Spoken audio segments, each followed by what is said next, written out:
Bismillah, semoga Allah memberikan kebaikan dan keberkahan kepada kita semua yang hadir pada pagi ini. Pertanyaan kami ada dua, Ustaz. Pertama, tentang fikihnya jual beli COD. Kan sekarang ada aplikasi jual beli online. Nah, ada metode COD, bayar langsung di depan kurir yang mengantar. Jika beda daerah antara penjual dan pembeli, pasti memakai kurir dan kita bayar langsung ke dia.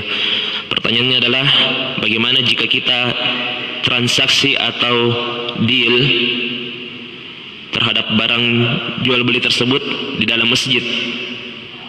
Kita buka aplikasinya dalam masjid, kita lihat-lihat katalognya, lalu kita lakukan transaksi deal, namun bayarnya tidak pada saat itu, tapi pada saat kurir mengantarkan barang itu di rumah kita atau di luar area masjid. Bagaimana hukum transaksi atau dealnya tadi, Ustaz, yang dalam masjid itu? Kan biasanya ada yang seperti itu. Nah, terus yang kedua, bagaimana hukumnya berkata, hanya kamu yang saya percayai, yang lain tidak, atau hanya kamu yang bisa menolong saya, hanya kamu satu-satunya yang bisa menolong saya, yang lain tidak bisa tolong saya? Bagaimana hukumnya ucapan seperti itu, Ustaz? Barakallahu fiik. Baik, yang pertama yang ditanyakan masalah transaksi di dalam masjidnya, ya.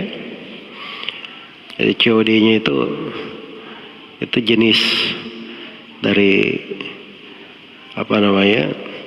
perkembangan transaksi di masa sekarang.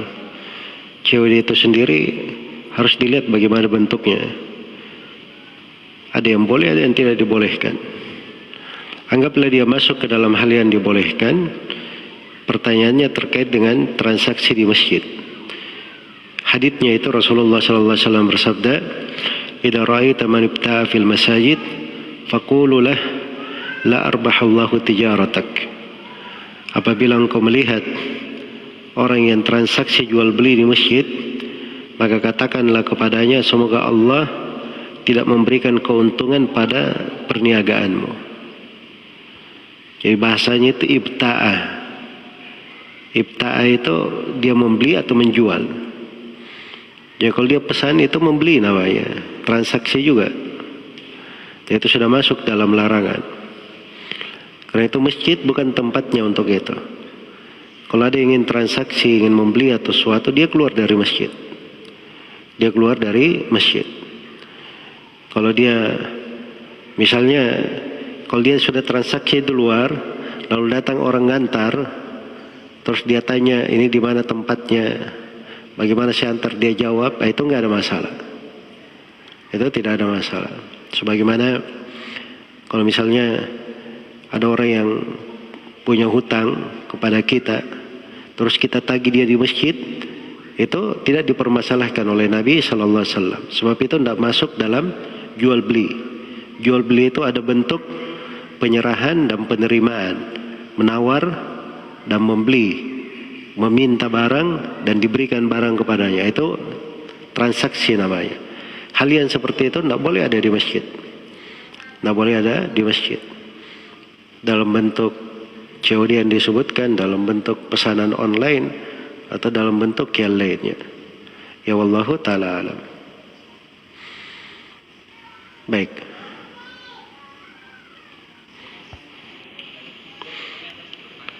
Pertanyaan kedua tadi apa? Baik, pertanyaan yang kedua terkait dengan ucapan itu tadi. Itu kadang seorang berucap di lisannya, ya. Ya, dia berkata, wah untung kamu bantu saya. Tapi bukan artinya dia hanya menganggap cuma orang ini saja yang bantu dia. Tapi itu kadang berjalan, ya. Tapi kalau sempurnanya, dia nisbatkan perkara kepada Allah. Dia berkata, alhamdulillah, Allah mudahkan, ada kamu yang bantu saya, misalnya. Nah, itu akan lebih sempurna. Tapi kadang ada hal berjalan lumrah. Orang sudah tahu. Ya. Orang yang sudah tahu bahwa maksudnya ini dia cuman berterima kasih kepada orang tersebut. Tapi kalau bahasa misalnya tidak ada yang bisa bantu saya kecuali kamu, hanya kamu yang saya harapkan, ya itu kalimat-kalimat harusnya dihindari, ya, hindari. Misalnya hanya kamu yang saya harapkan, ya maksudnya kadang maksudnya hanya kamu yang saya harapkan dari manusia, tapi dia tetap berharap kepada Allah Subhanahu wa Ta'ala. Tapi kalau kesempurnaan seorang itu menjaga, selalu dia nisbatkan sesuatu itu kepada Allah Subhanahu wa Ta'ala. Adapun kepada manusia, manusia itu hanya sebagai sebab-sebab saja. Ya wallahu ta'ala alam. Baik, pertanyaan terakhir. Ya, silakan. Antum terus. Silakan.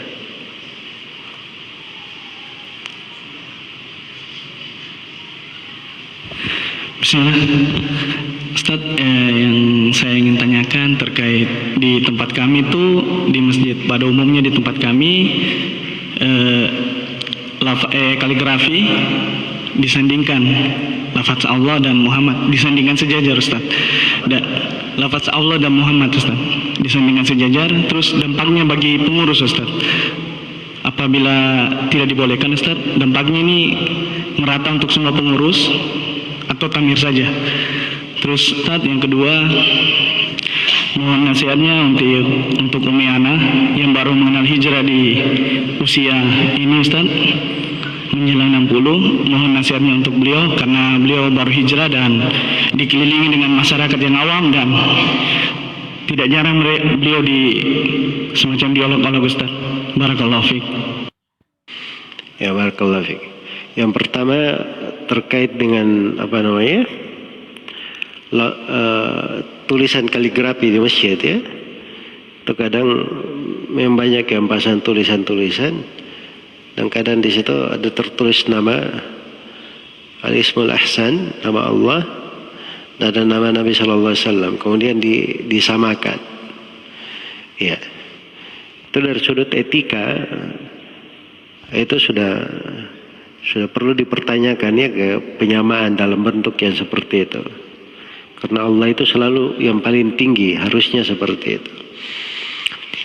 Jadi sudut kekeliruannya itu pada kaligrafi yang seperti itu tidak disyariatkan.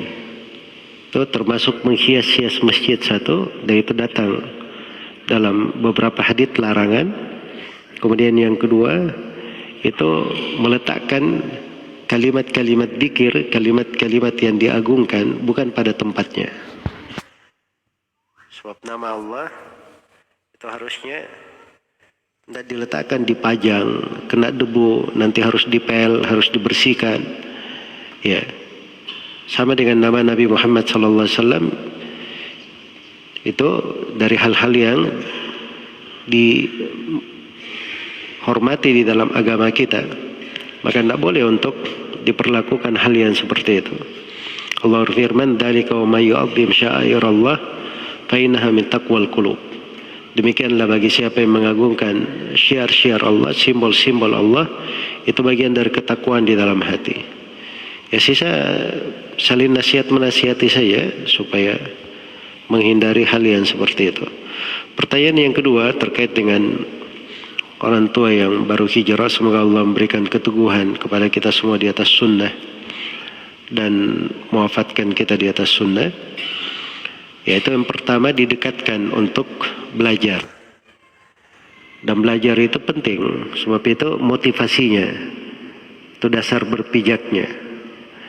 Ya, dan sekarang alhamdulillah banyak kemudahan-kemudahan untuk belajar. Bisa dipilihkan dari materi-materi bagus terkait dengan tauhid, supaya dia dengarkan, dia simak, selalu dia ulangi, ya, supaya itu menjadi karakternya dan pembawaannya.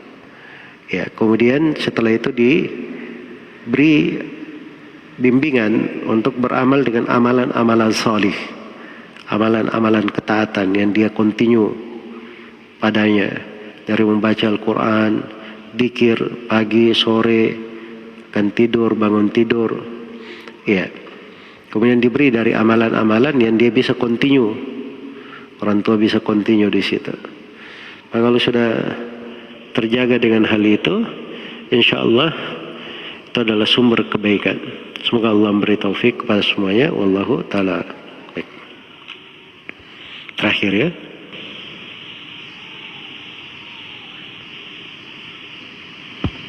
Bismillahirrahmanirrahim.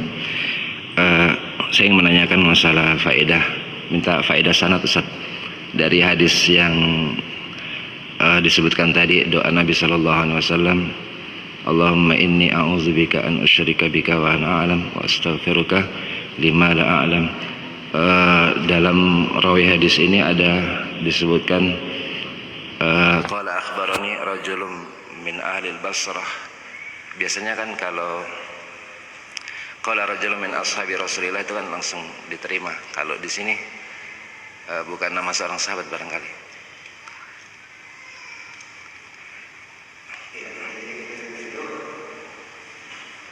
Itu dikuatkan oleh Syekh Al-Albani dari berbagai jalur riwayat. Mungkin bukan dari satu jalur itu saja. Ya memang kalau hanya disebut di konteksnya, kalau rajul min ahlil Basra, kalau yang mengucapkan itu tabi'in, maka itu masih masuk dalam hukum hadits mursal. Karena min ahlil Basra enggak diketahui siapa ahlul Basra. Apakah dia sahabat atau selain sahabat. Jadi masih masuk di hukum hadits mursal.